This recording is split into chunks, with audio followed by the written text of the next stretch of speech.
بالله من الشيطان الرجيم بسم الله الرحمن الرحيم لقد تاب الله على النبي والمهاجرين والأنصار الذين اتبعوا في ساعة العسرة من بعد ما كاد يغيظ قلوب فريق منهم ثم تاب عليهم إنه بهم رؤوف رحيم وعلى الثلاثة الذين خلفوا حتى إذا ضاقت عليهم الأرض بما رحبت وضاقت عليهم أنفسهم وظنوا أن لا ملجأ من الله إلا إليه ثم تاب عليهم ليتوبوا إن الله هو التواب الرحيم يا أيها الذين آمنوا اتقوا الله وكونوا مع الصادقين صدق اللہ العظیم۔ اللہ مہربان ہوا نبی پر اور مہاجرین انصار پر جو نبی کی اتباع کرتے رہے مشکل کی گھڑی میں، بعد اس کے کہ ایک فریق ڈگمگا گئے تھے، ایک فریق کے دل ڈگمگانے لگے تھے، پھر اللہ ان پر مہربان ان کو اسے بچا لیا۔ جو ان کے اندر جو ہے ڈگمگاہٹ پیدا ہوئی تھی، اللہ نے ان کو بچا لیا۔ بے شک اللہ بہت مہربان ہے اور رحم کرنے والا ہے۔ اور رہے وہ 3 اشخاص جن کا معاملہ جو ہے ملتوی رکھا گیا تھا، پینڈنگ میں رکھا گیا تھا، یہاں تک کہ زمین پوری وسعت کے باوجود ان پر تنگ ہو گئی اور خود ان کی جانیں ان پر تنگ ہو گئیں۔ انہوں نے یقین کر لیا۔ زن کا لفظ ہے، زن کے معنی یقین کے، زن کے معنی گمان کے آتا ہے، لیکن ان کے الگ الگ معنی ہوتے ہیں۔ انہوں نے یہ یقین کر لیا کہ اللہ کے سوا کہیں پناہ نہیں ہے ہم کو۔ پھر اللہ ان پر مہربان ہوا تاکہ وہ اللہ کے لوٹ کر آئیں۔ بے شک اللہ بہت توبہ قبول کرنے والا اور رحم کرنے والا۔ اللہ بھی تواب، بندہ بھی تواب، معلوم ہے؟ تواب کا جو لفظ ہے بندی کے لیے بھی آتا ہے اور اللہ کے لیے بھی آتا ہے۔ اللہ کے لیے آتا ہے بندوں کی توبہ قبول کرنے والا، یہ عبد التواب۔ تو یہاں اللہ تعالیٰ بہت تواب ہے، یعنی بندوں کی توبہ قبول کرنے والا ہے اور رحم کرنے والا ہے۔ اے وہ لوگوں جو ایمان لائے ہو، اللہ کا تقوی اختیار کرو اور سچوں کے ساتھ رہو، صادقین کے ساتھ رہو۔ تو یہ سب کچھ بہت ساری تفصیلات آ گئیں واقعے کی۔ تو آخر میں جو ہے، چونکہ تفسیر کے لکھنے والے یہ مفتی اعظم تھے ہندوستان کی، ہندوستان تقسیم ہو گیا تو پاکستان سے لگے، وہاں کے مفتی اعظم تھے، تو ہندوستان پاکستان مفتی اعظم ہیں۔ تو یہ تفسیر کی خصوصیت یہ ہے کہ انہوں نے فقہی مسائل بھی بیان کی۔ تفسیر بیان کر چھوڑتے ہیں، ایسا آیتیں یہ تھے، ایسا بیک گراؤنڈ تھا، بس ہوتا تفسیر بیان کر دی۔ تو فقہی مسائل وہ لوگ بیان کرنا وہ زیادہ اہتمام نہیں کرتے مفسرین، یا بیان کرے تو بھی پھر کسی خاص مکتب فرقے کی بات ہو جاتی۔ تو یہ جو اجماع جس پر ہو چکا ہے وہ مسائل بیان کرتے ہیں، اور پھر خاص طور پر ہم لوگ جو حنفی مسلک کے ہیں وہ بیان کرتے ہیں۔ تو بہت بڑے مفتی اعظم، مفتی نہیں مفتی اعظم تھے نا۔ تو اس تفسیر کی خصوصیات میں سے اسپیشلٹیز کے اندر سے وہ فقہی مسائل پیش کیے گئے ہیں جس پر کانسنسس ہو چکا ہے۔ دیکھیں دوسرے لوگ اتنا اسی بیان نہیں کر سکتے، کیونکہ خود مفتی تھے نا۔ مفتی کیا تھے کہ ان کو جامعہ ازہر لگا تھا کہ ان کا نفس فقیہ ہو گیا ہے، فقیہ النفس، یہ خطاب دیا تھا ان کو، معلوم، فقیہ النفس، یعنی جو بات سوچتے ہیں بالکل صحیح سوچتے ہیں، دن کی گہرائی تک اترے ہوئے، یہ ان کے لیے تھا لفظ۔ تو اب جو ہے آخر میں وہ لکھیں کل واقعہ سنانے کے بعد فوائد متعلق حدیث مذکور کعب بن مالک اپنا پورا واقعہ بیان کیا، کل سنیں آپ، تو اس سے کیا فقہی مسائل نکلتے ہیں تو وہ بیان کریں۔ حضرت کعب بن مالک رضی اللہ تعالیٰ نے اپنے واقعے کو جس شرح و تفصیل کے ساتھ بیان کیا ہے، اس میں مسلمانوں کے لیے بہت سے ہدایات اور بہت سے فوائد جو ہے اخذ کیے جا سکتے ہیں، اور وہی ہیں۔ حدیث میں بتایا کہ اللہ کے رسول صلی اللہ علیہ وسلم عام غزوات میں آپ کی عادت تھی جس طرف جانا ہوتا تھا اس کی مخالف سمت میں مدینے سے روانہ ہوتے تھے۔ ہم کو ادھر جانا ہے، ادھر سے نکلتے تھے، یعنی وہاں جا کے ادھر سے آنے کا، تاکہ مخالفین اسلام کو ایک معلوم ہو سکے کہ آپ کس قوم کے پاس جا رہے ہیں۔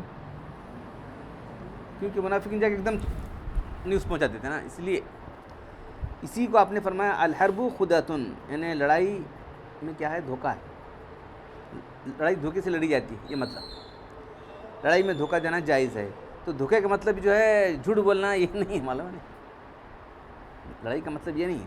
اس سے بعض لوگ اس مغالطے میں غلطی میں پڑ جاتے ہیں کہ جنگ و جہاد میں جھوٹ بولنا، دھوکہ دینا چاہیے، یہ صحیح نہیں، بلکہ اس سے مراد ہے کہ اپنا عمل ایسا کرو کہ انہوں کیا کر رہے ہیں، انہوں معلوم نہیں ہو رہا ہے، ادھر جا رہے ہیں کدھر جا رہے ہیں، اب دشمن کو مارنا ہے، پیچھے ہٹ کو ایک دم مارتا ہوں ایسے، یہ مطلب متحیزن آتا ہے، ایک دم پیچھے ہٹا، جو نہیں پیچھے ہٹے نہیں رہتا انہیں، پیچھے ہٹ کو ایک دم بز اٹھ جاتا ہوں وہاں سے، اسے مارتا ہے، یہ ہے لڑائی میں دھوکہ دینا کا مطلب کیا ہے؟ یہ جیسے جہاد کے لیے مخالف سمت میں نکلنا ہے، یہ صرف جھوٹ بولنا کہاں ہو، بولتے تھے نہیں کسی کہاں جا رہے ہیں، سو چلو کیا ادھر جا رہے ہیں، تو پھر وہ ٹرنوں کو بھاگ چھوڑتے، ادھر جدھر جانا تھا وہ جاتے تھے، یہ مطلب تھا اس کا۔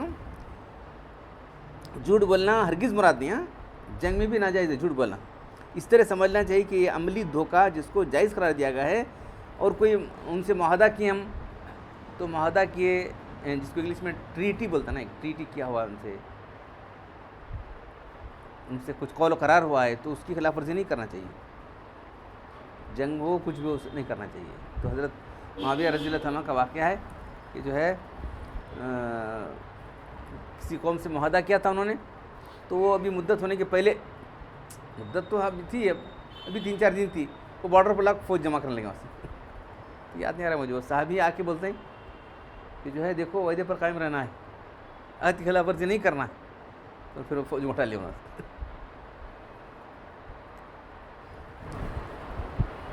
دوسرا، سفر کے لیے اللہ کے جمعرات کا دن پسند تھا، خواہ وہ سفر جہاد کا ہو کسی دوسری ضرورت کا، یہ بھی اللہ کے عام طور پر کرتے تھے۔ اچھا، تیسری بات، اپنے کسی بزرگ مرشد یا استاد یا باپ کو راضی کرنے کے جھوٹ بولنا جائز نہیں ہے، سمجھے آپ؟ چھپ بولا کہ میں کیا غصے میں آتا بڈھا اس میں کر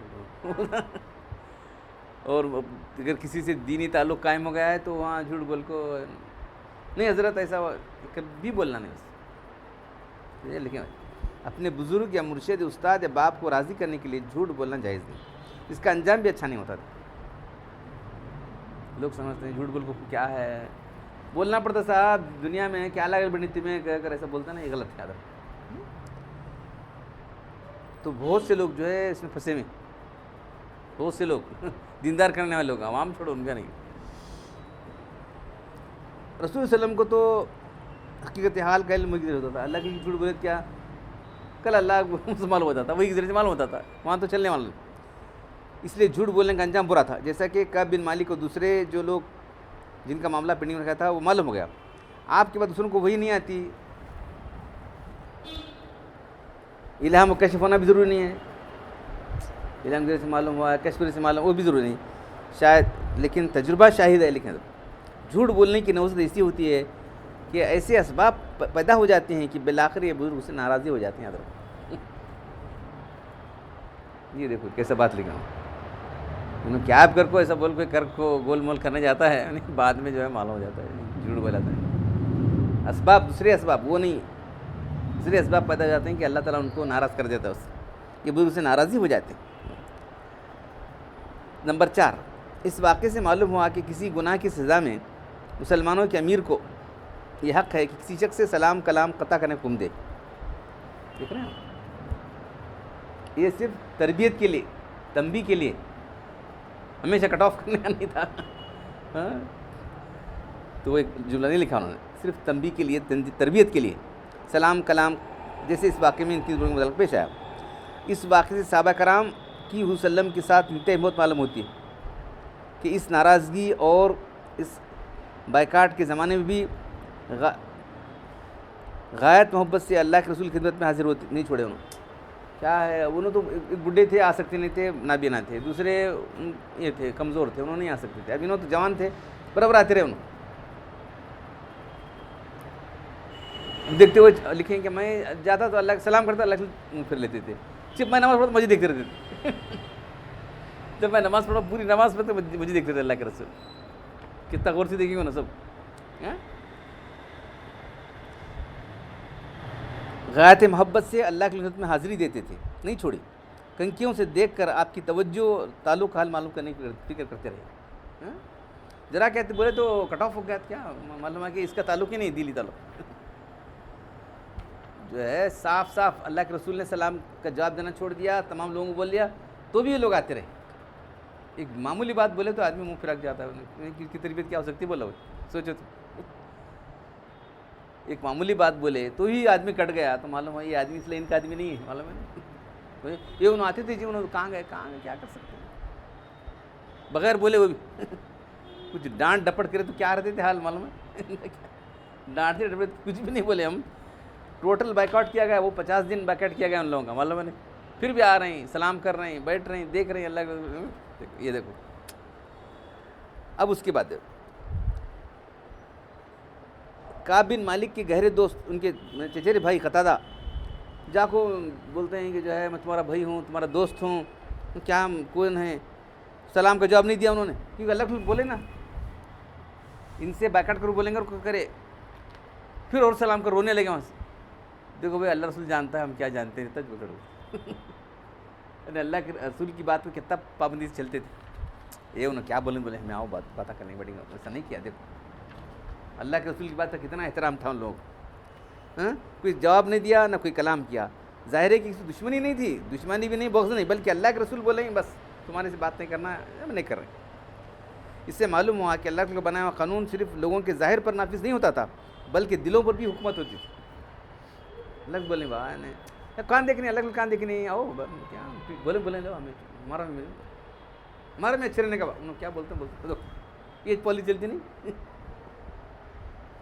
بہت غلط پالیسی۔ دلوں کو حاضر و غائب کسی حال میں بھی خلاف ورزی نہیں کرتے تھے، اگرچہ کسی بڑے دوست کے خلاف ہی کیوں بات نہ ہو۔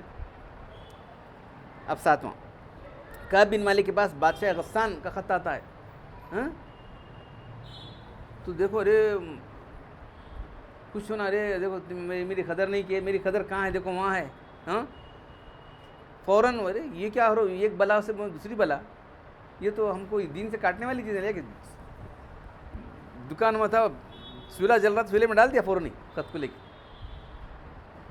تو ایک آدمی آیا، ڈھونڈ رہا تھا ان کو، وہ کعب بن مالک کا ہے، کعب بن مالک کا ہے، ڈھونڈ رہے تو کیا ہے، کیسے ایسا خبر لگی ہوئی سے، ایک ایسا محمد صلی اللہ علیہ وسلم جو ہے اپنے ایک ساتھی کو ایسا کیے ہیں، اس کو چھین لینا ہم لوگ کیا خط لکھا تھا انہیں، آپ بڑے اس کے اچھی صلاحیتوں کے مالک ہیں، آپ کی ناقدری ہوئی ہے، آپ آ جاؤ، ہم آپ کی قدر کریں گے، وہ کریں گے۔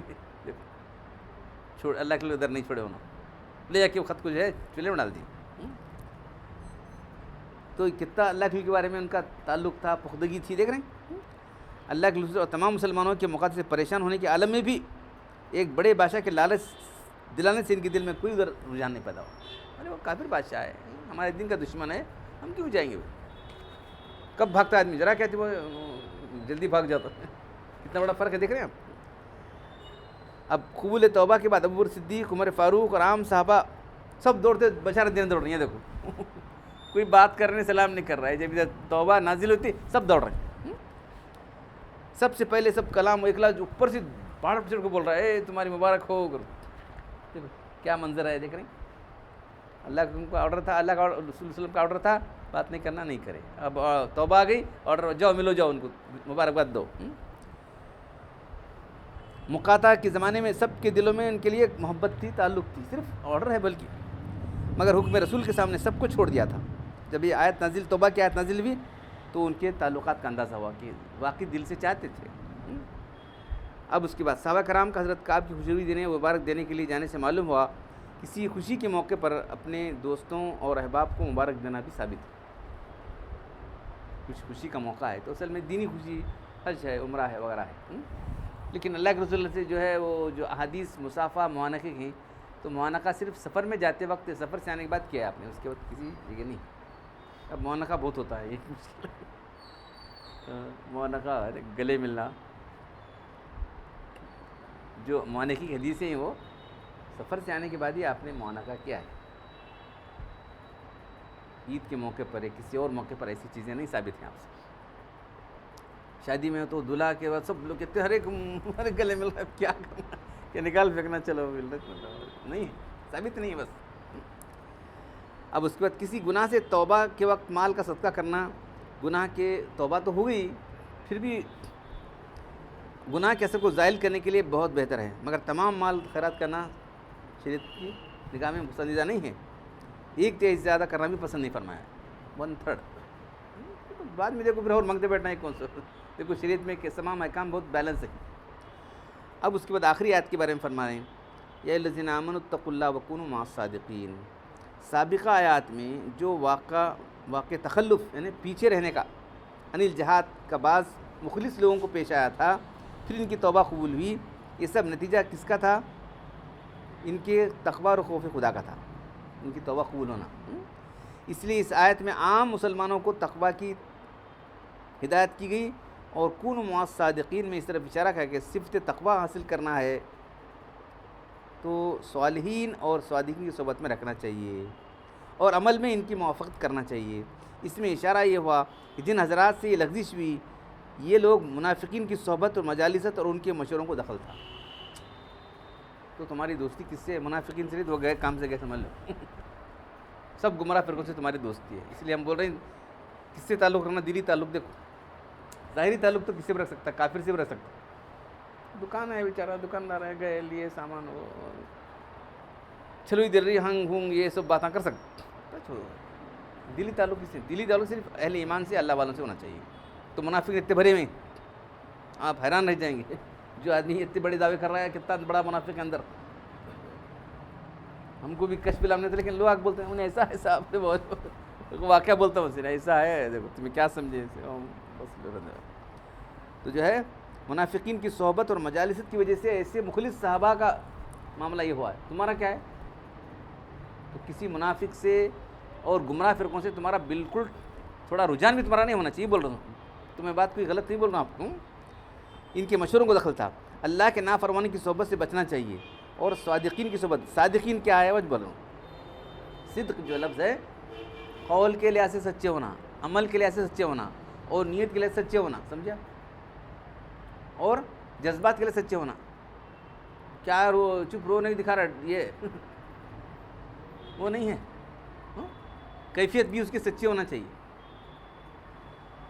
کیفیت بھی اس کی سچی ہونا چاہیے. تو ہر لحاظ سے سچا ہونا آدمی، تو ویسے لوگوں سے تو وہی تو ہیں، وہی اللہ والے لوگ. ان کی صحبت میں رہیں گے تو جو ہے سب کچھ اللہ کا تقویٰ بھی آئے گا، اخلاص بھی آئے گا. علماء نہیں فرمایا صادقین فرمایا. تک علماء کے سمجھ لو کہاں فرمایا؟ علماء صلح کے بجائے صادقین کا لفظ استعمال فرمایا. معلوم ہے فرما کہ عالم و صالح کی پہچان بھی بتا دی کہ صالح صرف وہی ہے جس کا ظاہر باطن یکساں ہے. معلوم ہے صادق وہی ہے جس کا ظاہر اور باطن یکساں ہے.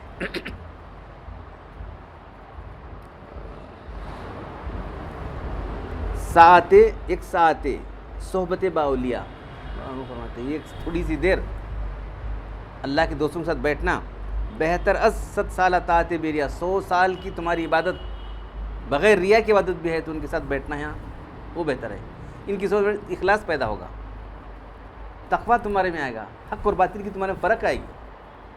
وہاں کیا بھی کرتا رکھ رہا ہے، پوری عمر جاتی ہے اسے یہ نہیں معلوم حق کیا ہے باطل کیا ہے، کیا پیدا ہونے پوری عمر بھی کٹ جاتی ہے، نہ یہ معلوم ہوتا ہے کہ حق کیا ہے اور باطل کیا ہے. دیکھیں لوگ کیسے فتنے میں مبتلا ہو گئے، دیکھیں ایک عالمگیر فتنے میں لوگ مبتلا ہو گئے. اللہ تعالیٰ ہم قرآن پڑھنے اور عمل کرنے کی توفیق عطا فرمائے. الحمدللہ رب العالمین والصلاة والسلام علی رسول الکریم. ربنا آتنا فی الدنیا حسنۃ وفی الآخرۃ حسنۃ وقنا عذاب النار. ربنا ظلمنا انفسنا وان لم تغفر لنا وترحمنا لنكونن من الخاسرین. ان اللہ وملائکتہ یصلون علی النبی یا ایھا الذین آمنوا صلوا علیہ وسلموا تسلیما. سبحان ربک رب العزة عما یصفون وسلام علی المرسلین والحمد للہ رب العالمین.